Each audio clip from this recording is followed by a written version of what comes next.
On February 6, 2023, a series of violent earthquakes struck southern and central Turkey and northern and western Syria.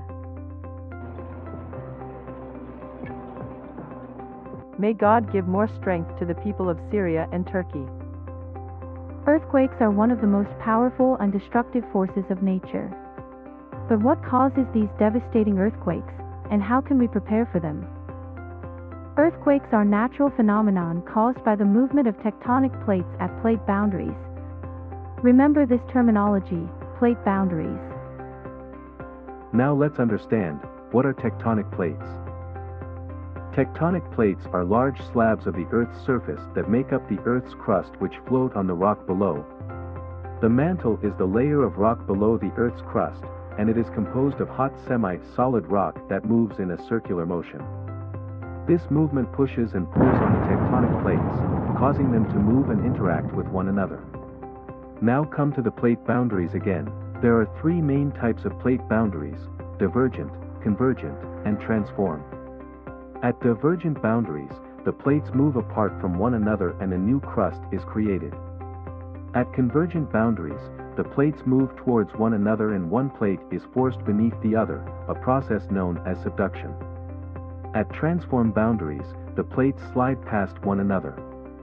Earthquakes can occur at any plate boundary, but they are most common at convergent and transform boundaries. When the plates become stuck at a boundary due to friction, they can build up stress and energy. When the pressure becomes too great, the plates suddenly slip and release the build-up energy.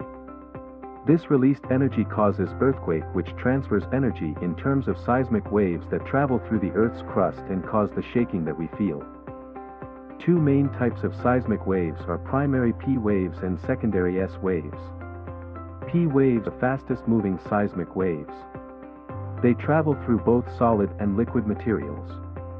S waves, also known as shear waves, are slower than P waves, and they can only travel through solid material.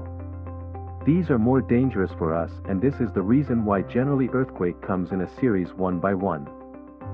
The point within the Earth where the energy is first released is known as the focus or hypocenter of the earthquake. The point on the Earth's surface directly above the focus is known as the epicenter. Earthquakes can occur at different depths within the Earth, with shallow earthquakes, less than 70 kilometers deep, generally causing more damage than deep earthquakes, more than 300 kilometers deep. And this intensity of an earthquake is measured on the Richter scale, which assigns a magnitude to the seismic waves generated by the earthquake. The Richter scale is logarithmic, meaning that a small increase in magnitude corresponds to a huge increase in the energy released by the earthquake.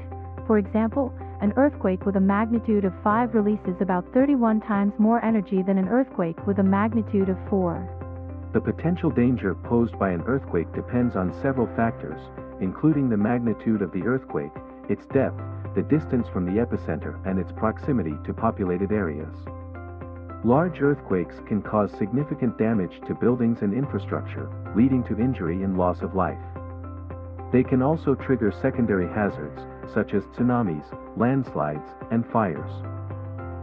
In order to reduce the risk of injury and damage from earthquakes, it is important for people living in earthquake-prone areas to have a good understanding of earthquakes and to take steps to prepare for them, such as retrofitting their homes to make them more resistant to shaking, creating emergency plans, and practicing earthquake drills.